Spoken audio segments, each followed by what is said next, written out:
तो hello student, welcome back in my YouTube channel. आज के क्लास में हम लोग नरेशन, जिसको हम लोग डायरेक्ट इनडायरेक्ट स्पीच नाम से भी जानते हैं, तो उसका 3 क्लास हो चुका है। आज जो है वो चौथा क्लास होगा और हम कोशिश करेंगे कि आज के ही क्लास में इसको क्लियर कर दें। तो बिना समय गवाए चलिए स्टार्ट करते हैं। पहला केस हम लोग पढ़े थे इंट्रोगेटिव का, ये दूसरा केस है। और दूसरा केस में हम लोग क्या लेंगे, स्पेशल केस हम लोग पढ़ रहे थे, और दूसरा केस में हम लोग लेंगे इंपेरेटिव सेंटेंस। इंपेरेटिव सेंटेंस, इसका मतलब क्या हुआ कि अगर डायरेक्ट स्पीच में इन्वर्टेड कोमा के अंदर जो है वो इंपेरेटिव सेंटेंस रहेगा, तो उसको हम लोग इनडायरेक्ट स्पीच में कैसे चेंज करते हैं। जैसे अगर सेड रहेगा या फिर सेड टू रहेगा, तो इसको चेंज करेंगे ordered, suggest, advice, command,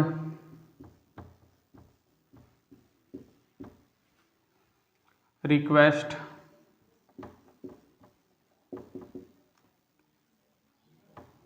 etc. और भी बहुत सारा आगे पढ़ेंगे। तो हम लोग को क्या पता चला कि सर इंपेरेटिव सेंटेंस में अगर हमारा रिपोर्टिंग वर्ब सेड रहेगा या सेड टू रहेगा या टोल्ड भी रहेगा, तो उसको ये सब में चेंज करेंगे। अब यहाँ पे एक थोड़ा समझ लेते हैं कि इंपेरेटिव सेंटेंस होता क्या है। ऐसा सेंटेंस जिसमें हम लोग को या तो ऑर्डर देना रहता है, या कमांड देना रहता है, या रिक्वेस्ट करना। जैसे please bring a glass of water, कृपया करके एक गिलास पानी लाओ। तो ये हम लोग कौन सा सेंटेंस बोले, सेंटेंस में अगर हम लोग पढ़ेंगे तो ये इंपेरेटिव सेंटेंस का एग्जाम्पल है। क्लोज द डोर, ये भी अगर बोलेंगे तो ये भी इंपेरेटिव सेंटेंस का एग्जाम्पल है। तो ये सब आ जाएगा तो कैसे होगा, आइए हम लोग सबसे पहले एग्जाम्पल देखते हैं।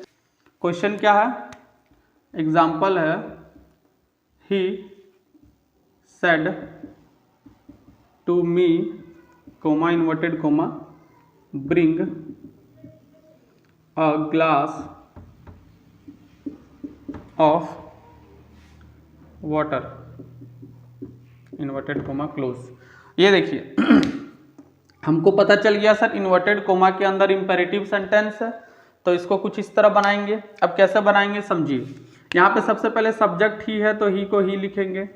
अब सेड टू को किस में चेंज करेंगे, क्या उसको ऑर्डर में, या सजेस्ट में, या एडवाइस में, या कमांड में, या रिक्वेस्ट में, या ईटीसी में। अगर हम किसी को बोल रहे हैं कि एक गिलास पानी लाओ, इसका मतलब हम तुम उसको ऑर्डर दे रहे हैं, तो ऑर्डर की जगह ऑर्डर लिख देंगे, ही ऑर्डर्ड, ORDERED, ऑर्डर्ड मी। अब इन्वर्टेड कोमा हटने के साथ किसी में दैट लगता था, यहाँ पे टू लगेगा। क्या हुआ, ही का ही, सेड टू को चेंज कर दिए ऑर्डर्ड में, क्योंकि ये ऑर्डर वाला है, मी हो जाएगा, इन्वर्टेड कोमा हटेगा टू। अब जैसा है वैसा लिखो, bring a glass of water. उतना हार्ड भी नहीं है, बहुत इजी है। सिर्फ आपको ये चेक करना है कि इन्वर्टेड कोमा के अंदर जो सेंटेंस है वो क्या दिखा रहा है, क्या वो कमांड है, क्या वो रिक्वेस्ट है, क्या वो ऑर्डर है, क्या वो सजेशन है, ऐसा करके।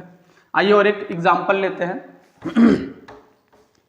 जैसे the doctor said to me walk in the morning, the doctor said to me walk in the morning. अब यहां पे बोला कि डॉक्टर ने कहा सुबह सुबह टहलो, वॉक इन द मॉर्निंग, सुबह में टहलो। तो यहां पे क्या लिखेंगे, सब्जेक्ट हमारा क्या है, द डॉक्टर है, तो द डॉक्टर लिखेंगे, द डॉक्टर।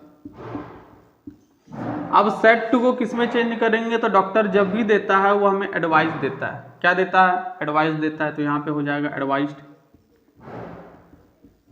मी। फिर इन्वर्टेड कोमा हटेगा तो क्या लगेगा, दैट, सॉरी दैट नहीं, टू लगेगा, टू। और फिर जैसा था वैसा लिख देंगे, walk in the morning. I hope आपको समझ में आ रहा होगा। आइए एक और एग्जाम्पल लेते हैं। तीसरा एग्जाम्पल है, my son said to me please buy me a coat. तीसरा है, my sun said to me please buy me a coat। मेरे बेटे ने मुझसे कहा please buy me a coat, मेरे लिए एक कोट खरीद दो। तो ये हमारा तो डायरेक्ट स्पीच में है। अब इसको इनडायरेक्ट में कैसे चेंज करेंगे, फिर से यहाँ पे देखिए वर्ड क्या आ गया, प्लीज। तो जब भी वर्ड प्लीज आएगा तो हम लोग ये जो वर्ड है सेड टू उसको चेंज कर देंगे रिक्वेस्टेड में। प्लीज मतलब क्या हुआ, किसी से रिक्वेस्ट कर रहे हैं तो रिक्वेस्टेड में चेंज हो जाएगा। अब इसको कैसे चेंज करेंगे, यहाँ पे लिखेंगे माई सन। अब सेड टू को क्या करेंगे, रिक्वेस्टेड मी टू। अब प्लीज वापिस से नहीं लिखेंगे, क्यों नहीं लिखेंगे, क्योंकि प्लीज को ही हम लोग रिक्वेस्टेड में चेंज कर दिए हैं। तो डायरेक्ट लिखेंगे बाय मी क्या है, फर्स्ट पर्सन है, वो सब्जेक्ट के अनुसार सब्जेक्ट क्या है, माई सन है। और माई सन यहाँ पे पहले से प्रयोग हो चुका है, यूज हो चुका है, तो हम लोग माई सन का प्रोनाउन लेंगे। तो प्रोनाउन माई सन का क्या हो जाएगा, हिम हो जाएगा, अ कोट। अब बहुत बच्चा बोलेगा सर माई सन का हीज होता है, हम बोलेंगे नहीं बाबू, अगर हीज होगा तो तुम हीज लगा के एक बार पढ़ लो, क्या होगा उस समय, रहेगा my son requested me to buy his a coat. ऐसा होता है ना कि my son requested me to buy him a coat, समझ में आया। तो ऐसा ही कुछ चेंज होता है, इसका क्वेश्चन आप प्रैक्टिस कर लीजिएगा। और मैं इसका हैंड रिटेन नोट्स जो हूँ वो आज ही वीडियो के एंड में डिस्क्रिप्शन बॉक्स में गूगल ड्राइव का लिंक दूंगा, वहां से आप आप वहां से डाउनलोड करके देख सकते हैं। चलिए नेक्स्ट टॉपिक के तरफ जाते हैं। इसी का अगर नेगेटिव आ गया तो क्या होगा, इंपेरेटिव का नेगेटिव आ गया तो क्या होगा, उसके बारे में हम लोग पढ़ेंगे। ये इंपेरेटिव था, लेकिन अगर इसी का नेगेटिव आ गया, अभी आपको एग्जाम्पल बताते हैं, समझिएगा। इसी के अंदर टॉपिक है, 1 नंबर करके दे देते हैं या फिर स्टार मार्क करके दे देते हैं, नेगेटिव फॉर्म। अगर इसका नेगेटिव फॉर्म हो गया तो क्या करेंगे, जैसे हम क्वेश्चन आपको बताते हैं। एक क्वेश्चन है कि ही टोल्ड मी, उसने मुझसे कहा, क्या बोला, don't shout in the class, उसने मुझसे कहा क्लास में हल्ला नहीं करो, don't shout in the class. तो ये एक तरह से कोई आदमी हमको ऑर्डर भी दे रहा है, और ऑर्डर भी कैसा दे रहा है, नेगेटिव में, मतलब हमको हल्ला करने नहीं बोल रहा है। अगर हम हल्ला करते तो वो पॉजिटिव में आता, अगर बोलता है he told me shout in the class, तब तो वो डायरेक्ट इंपरेटिव में हो जाता है। लेकिन यहाँ पे बोला he told me don't shout in the class, तो डोंट वर्ड से हमको पता चला ये हमारा नेगेटिव फॉर्म में चला गया। तो इसको चेंज करने का 2 तरीका होता है, हम दोनों तरीका आपको बताएंगे। सबसे पहले ही का ही होगा।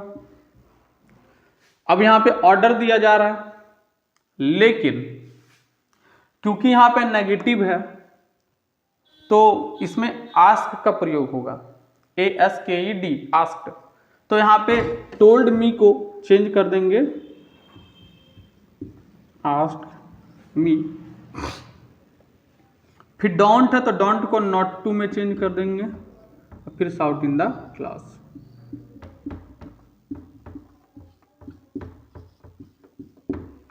क्या हो जाएगा, he asked me not to shout in the class. ये हमारा इनडायरेक्ट स्पीच में चेंज हो जाएगा। कब, जब हमारा सेंटेंस जो है वो इंपेरेटिव में भी रहे और उसी का नेगेटिव में भी रहे। अगर सिंपली इंपेरेटिव में रहता तो अभी हम 3 केस आपको बताए थे, उस फॉर्म में चेंज करते, लेकिन यहाँ पे इंपेरेटिव के साथ साथ नेगेटिव भी है, तो इस तरह हम लोग को चेंज करना है। आइए और एक एग्जाम्पल लेते हैं। अच्छा, इसका और एक पार्ट तो बताना हम भूल ही गए। ही का फिर से क्या हो जाएगा, ही। अब यहाँ पे टोल्ड को इसमें आस्क में चेंज किए, आस्क में, है ना, तो इसमें टोल्ड को हम लोग चेंज करेंगे फॉरबिड में, FOREBID, FORBAD, क्या हो जाएगा? ही का ही फॉरवर्ड किसके लिए आता है? अगर हम किसी को कोई चीज करने से मना करते हैं, अगर हम किसी को कोई चीज करने से मना करते हैं, उस समय अगर हम लोग इनडायरेक्ट में लिखेंगे तो फॉरवर्ड आता है। तो क्या हो जाएगा? He forward me to shout in the class. अब क्वेश्चन आया सर यहाँ पे डोंट था, आप यहाँ भी नॉट लिखे, चलिए तो मान लिए ये सही है। यहाँ पे नॉट कहाँ गया? तो नॉट जो है वो फॉरवर्ड में ही चेंज हो गया। अगर किसी चीज को हम मना करते हैं तो उसमें फॉरवर्ड का यूज होता है। मना करना मतलब नॉट हो गया। समझ में आया? चलिए और एक इसका एग्जांपल लेते हैं, उसको भी हम दोनों तरह से चेंज कर देंगे। He said don't make too much noise children. क्या हो जाएगा? He said coma inverted coma don't make too much noise children.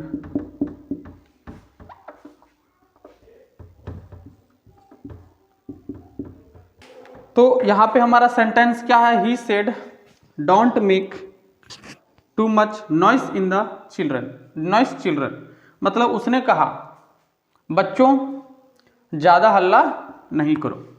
तो उसने किससे कहा? बच्चों से कहा। तो क्या हो जाएगा? He ask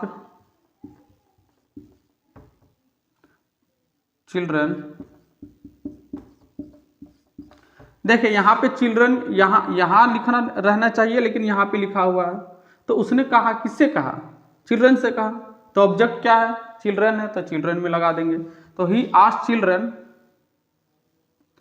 not to make too much noise. ठीक है, उसने सेड को आस्क्ड में चेंज कर दिए चिल्ड्रन, अब फिर डोंट को किस में चेंज कर देंगे? नॉट टू में, और फिर मेक टू मच नॉइस को जैसा था वैसा रहने देंगे। समझ में आ गया होगा? ठीक है। उसी तरह दूसरा में क्या आ जाएगा? आ जाएगा he forbade FORBADE, he forbade children to make too much noise. मतलब उसने बच्चों को मना किया। तो मना करने को क्या बोलते हैं? फॉरबेड। यहाँ पे भी लगाएं। किसको मना किया? बच्चों को मना किया। क्या मना किया? कि to make too much noise, मतलब ज़्यादा हल्ला गुल्ला मत करो। तो हमको लगता है ये आपको समझ में आ गया होगा कि इंपेरेटिव में कैसे बनाते हैं, और इंपेरेटिव का नेगेटिव रहता है तो कैसे बनाते हैं। आइए अब हम लोग दूसरा केस में जाते हैं, जहाँ पे हमारा सेंटेंस जो है वो ऑप्टेटिव रहता है। इस सेंटेंस में क्या होता है? इस सेंटेंस में हम लोग जो है वो किसी को ब्लेस करते हैं।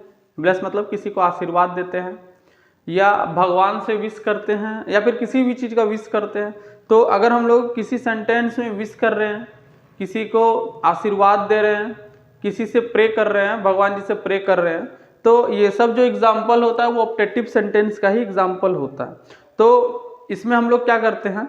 इसमें जो रिपोर्टिंग वर्ब है, जैसे सेड, टू, टोल्ड, ये सब को हम लोग कर्स, प्रेड, ब्लेस्ड, विश्ड, ये सब में चेंज करते हैं। आइए इसको एग्जाम्पल से समझते हैं। सबसे पहला हमारा जो एग्जाम्पल है, मे यू लिव लॉन्ग, क्या आएगा? He said to me may you live long.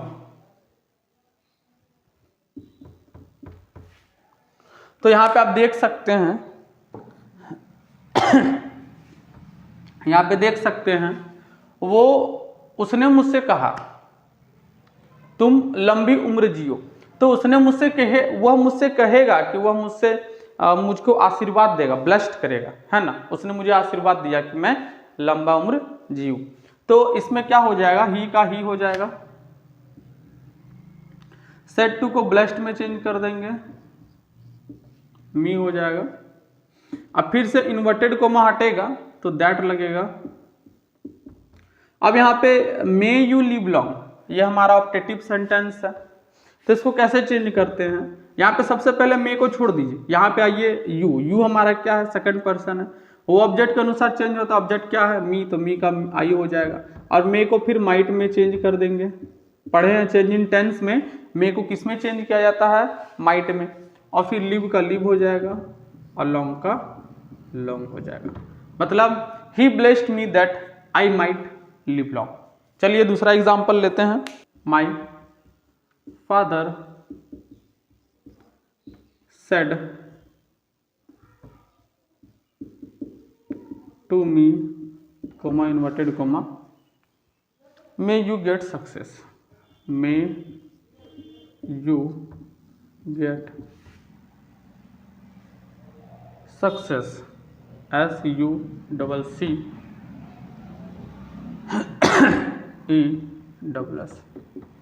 इसको कैसे बनाते हैं, सबसे पहले माई फादर है तो माई फादर लिख देंगे, माई फादर। मेरे पापा हमको क्या कर रहे हैं, विश कर रहे हैं, भगवान जी से इच्छा कर रहे हैं, तो विश कर रहे हैं तो विश हो जाएगा।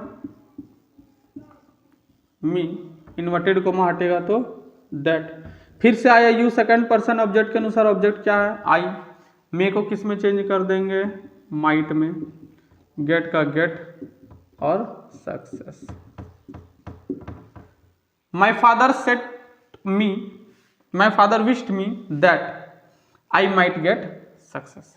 तो ऑप्टेटिव सेंटेंस में ज्यादा कुछ करना होता नहीं, उसमें ब्लेस्ड हो जाएगा, विश्ड हो जाएगा, प्रेड हो जाएगा, यही सब वर्ड होता है। बाकी मे को माइट में चेंज कर देंगे और वही सब होता। ही सेड टू हर,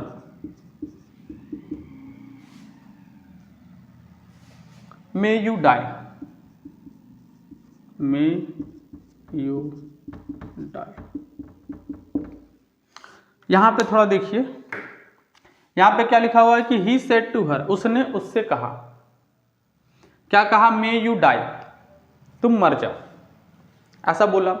तो अब कोई आदमी किसी को मरने के लिए बोलेगा तो 100% वो उसको श्राप दे रहा है। क्या दे रहा है, श्राप दे रहा है। तो श्राप में क्या होता है, लिखेंगे ही कर्स, CURSED, कर्स्ड, हर इन्वर्टेड कोमा हटेगा तो दैट। अब यू क्या है, सेकंड पर्सन, सेकंड पर्सन किसके अनुसार, ऑब्जेक्ट हर है, तो हर का यहाँ पे क्या हो जाएगा, she might die. He cursed her that she might die. तो इस तरह का हम लोग क्या करते हैं, चेंज करते हैं ऑप्टेटिव में। अब हम लोग फटाफट लास्ट जो है उसमें चल जाते हैं। उसका जो टॉपिक है वो है एक्सक्लेमेटरी सेंटेंस। आइए इसको मिटा देते हैं। नंबर में एक्सक्लेमेटरी सेंटेंस,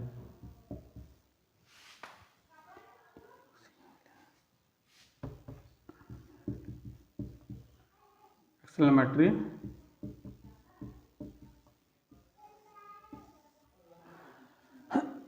एक्सक्लेमेटरी सेंटेंस क्या होता है, समझिए।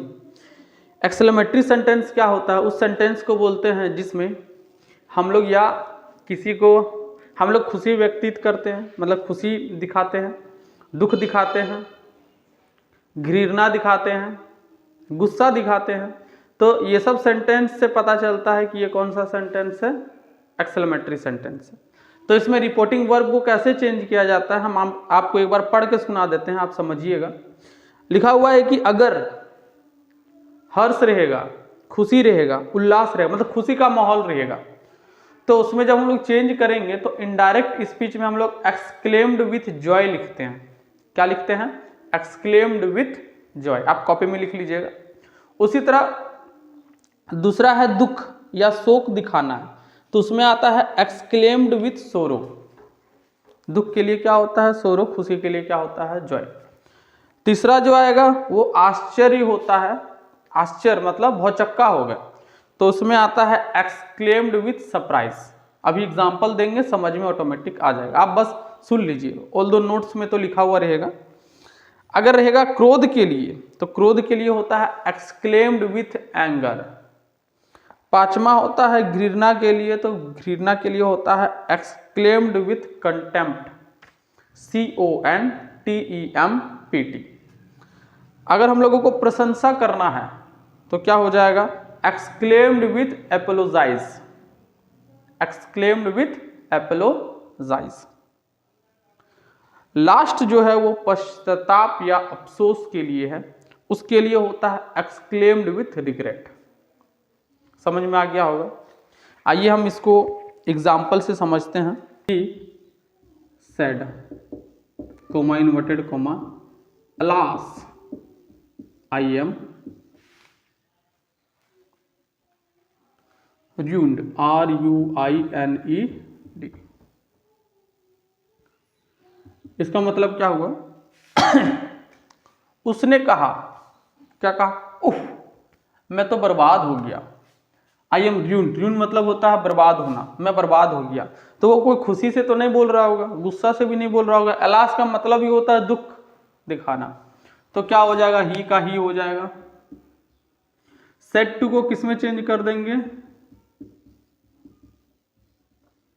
एक्सक्लेम्ड विथ सोरो। इन्वर्टेड कोमा हटेगा तो दैट। अब ये फर्स्ट पर्सन है। अब एलास को ही हम एक्सक्लेम्ड विथ सोरो लिख दिए, तो ये नहीं पूछिए ना कि सर एलास कहाँ गया। आई जो है वो फर्स्ट पर्सन है, वो सब्जेक्ट के अनुसार सब्जेक्ट क्या है, ही, तो ही हो जाएगा। अब एम किस में चेंज हो जाएगा, वाज में, क्योंकि यहाँ पे हमारा टेंस पास्ट में है, ruined, RUINED। ये हो गया कि ही एक्सक्लेम्ड विथ सोरो, ही एक्सक्लेम्ड विथ सोरो that he was ruined। Boys said, coma inverted coma, hurrah we have won the match, we have won the match। यहां पे हमारा ये जो इन्वर्टेड कोमा के अंदर है ये वर्ड आया हुर्रा। हुर्रा मतलब क्या होता है, हम लोग को अगर खुशी दिखाना है, उल्लास दिखाना, हर्ष दिखाना है, तो उसके लिए हम लोग हुर्रा का प्रयोग करते हैं। तो यहां पे हो जाएगा ही का ही बॉयज ना, द बॉयज है, गलती से यहाँ पे ही लिख दिए, द बॉयज होगा। तो क्या हो जाएगा, the boys exclaimed with Joy that. अब हुर्रा को ही चेंज कर दिए एक्सक्लेम्ड विथ जॉय। वी क्या है, फर्स्ट पर्सन, सब्जेक्ट के अनुसार सब्जेक्ट क्या है, द बॉयज। द बॉयज का क्या हो जाएगा, दी, स्मॉल में लिखेंगे। हैव को किस में चेंज करेंगे, हैड, वॉन का वॉन, द का द, और मैच का मैच। तो इस तरह का एग्जाम्पल जो है वो एक्सक्लेमेटरी सेंटेंस को दिखाता है। और यहाँ पे हमारा चैप्टर जो है वो खत्म हो गया। ऑल्दो आप इसका प्रैक्टिस कर लीजिएगा, मैं इसका PDF जो हूँ वो हैंड रिटेन नोट्स वो आपको प्रोवाइड कर दूंगा। तो मिलते हैं किसी नेक्स्ट चैप्टर में, तब तक के लिए बाय।